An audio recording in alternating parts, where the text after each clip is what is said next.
നമസ്കാരം. ജിയോ പൊളിറ്റിക്സിലേക്ക് സ്വാഗതം. ഒരു കാലത്ത് ബംഗ്ലാദേശ്, മാലദ്വീപ്, ശ്രീലങ്ക തുടങ്ങിയ രാജ്യങ്ങളിൽ ഇന്ത്യ ഔട്ട് പ്രചാരണം ശക്തമായിരുന്നു. അതിനൊരു തിരിച്ചടി ആ രാജ്യങ്ങൾക്ക് കിട്ടുകയും ചെയ്തു. ഇന്ത്യക്കെതിരെ പാകിസ്ഥാനെ കൂട്ടുപിടിച്ച് സകല വൃത്തികേടും നടത്തി വന്നിരുന്ന ബംഗ്ലാദേശിനെ നാം ഒരിക്കലും മറക്കില്ല. ഈ ബംഗ്ലാദേശ് ഉൾപ്പെടെ ഈ അയൽ രാജ്യങ്ങൾ ഇപ്പോൾ ഇന്ധനത്തിനായി പ്രധാനമായും ആശ്രയിക്കുന്നത് നമ്മുടെ ഭാരതത്തെയാണ്. അങ്ങനെ ഇറാൻ യുദ്ധത്തെ തുടർന്ന് പശ്ചിമേഷ്യയിൽ രൂപപ്പെട്ട കടുത്ത ഊർജ്ജ പ്രതിസന്ധിയിൽ വലയുന്ന അയൽ രാജ്യങ്ങൾക്ക് സഹായഹസ്തവുമായി ഭാരതം ഇതാ മുന്നിൽ തന്നെയുണ്ട്. അയൽ രാജ്യങ്ങളിൽ ഭാരത വിരുദ്ധ വികാരം ശക്തമായിരുന്ന സമയത്തും അത് മറന്ന് സഹായം നൽകുക എന്നത് ഇന്ത്യയുടെ നൈബർഹുഡ് ഫസ്റ്റ്, അയൽ രാജ്യങ്ങൾക്ക് മുൻഗണന എന്ന ആ വിദേശ നയത്തിന്റെ ഭാഗമായി തന്നെയാണ്. ഹോർമുസ് കടലിടുക്ക് വഴിയുള്ള ഇന്ധന നീക്കം യുദ്ധം മൂലം തടസ്സപ്പെട്ടത് ഏഷ്യൻ രാജ്യങ്ങളെ വലിയ പ്രതിസന്ധിയിലുമാക്കിയിട്ടുണ്ട്.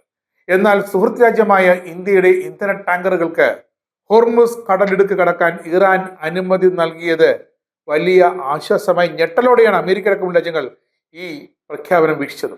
ഈ സാഹചര്യം ഇന്ത്യക്ക് മാത്രമായി പ്രയോജനപ്പെടുത്താൻ നരേന്ദ്രമോദിയുടെ സന്മനസ് അനുവദിക്കുന്നില്ല എന്നിടത്താണ് ഭാരതത്തിന്റെ പ്രാധാന്യം എത്രയെന്ന് അയൽ രാജ്യങ്ങൾ വീണ്ടും മനസ്സിലാക്കിയിരിക്കുന്നത്. ഇറാന്റെ ഈ ഇളവ് പ്രയോജനപ്പെടുത്തിയാണ് ഇന്ത്യ അയൽ രാജ്യങ്ങൾക്ക് ഇങ്ങനെ ഇന്ധനം യഥേഷ്ടം എത്തിച്ച് സഹായിക്കുന്നത്. ഇന്ധനക്ഷാമം മൂലം ബംഗ്ലാദേശിൽ വൈദ്യുതി വിതരണം തടസ്സപ്പെടുകയും ഊർജ്ജ ഉപഭോഗം കുറയുന്നതുമായി കടുത്ത അവസ്ഥയാണ്. രാജ്യത്തെ എല്ലാ സർവകലാശാലകളും വരെ അടച്ചുപൂട്ടുകയും ചെയ്തു. ഈ അവസ്ഥയിൽ ഇന്ത്യക്ക് നോക്കി നിൽക്കാനുമാകില്ല. പാകിസ്ഥാൻ എന്തുകൊണ്ട് ബംഗ്ലാദേശിന് ഇന്ധനം എത്തിച്ചില്ല? പാകിസ്ഥാൻ അറിയാം, ഞങ്ങളെ പട്ടിണിയിലാണ്, പിന്നെ എങ്ങനെ അവരെ സഹായിക്കും? അവിടെയാണ് ഇന്ത്യയുടെ പ്രാധാന്യം. അതേ ബംഗ്ലാദേശിന്റെ അഭ്യർത്ഥന പ്രകാരം India Bangladesh friendship pipe line വഴി ഇന്ത്യ ഡീസൽ എത്തിച്ചു നൽകി. മാർച്ച് 10-ന് 5000 ടൺ ഡീസൽ അയച്ചതിന് പുറമെ കൂടുതൽ ഇന്ധനം വരും ദിവസങ്ങളിൽ കൈമാറുമെന്ന് ഉറപ്പാണ്.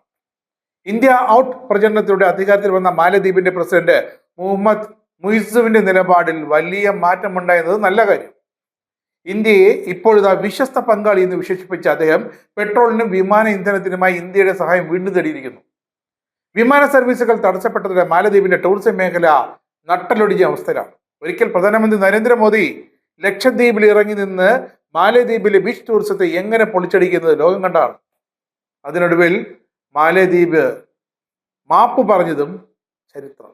സാമ്പത്തിക പ്രതിസന്ധിയിൽ നിന്നും കരകയറ്റുന്നതിനിടെയുണ്ടായ യുദ്ധം ശ്രീലങ്കയെ വീണ്ടും തളർത്തി നമുക്ക് ഇവർക്കും അറിയാം. ഇന്ധനവില 33% വർദ്ധിപ്പിക്കേണ്ടി വന്ന സാഹചര്യത്തിൽ ശ്രീലങ്കൻ പ്രസിഡന്റ് പ്രധാനമന്ത്രി നരേന്ദ്രമോദിയുമായി സംസാരിക്കുകയും തുടർന്ന് മാർച്ച് 28-നാണ് 38,000 മെട്രിക് ടൺ ഇന്ധനം ഇന്ത്യ കൊളംബോയിൽ എത്തിക്കുകയും ചെയ്തത്.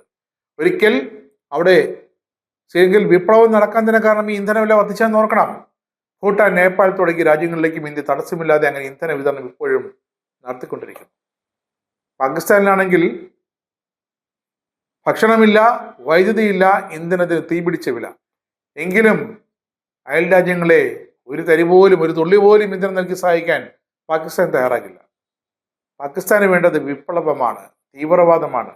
അല്ലാതെ സ്വന്തം നാട്ടിലെ പോലും ജനങ്ങളുടെ സന്മനസ്സോ അവരുടെ കണ്ണീര് തുടയ്ക്കാനോ ഒന്നുമുള്ള ഒരു മാനസികാവസ്ഥയിലല്ല പാകിസ്ഥാൻ എന്നുകൂടി ഓർക്കണം.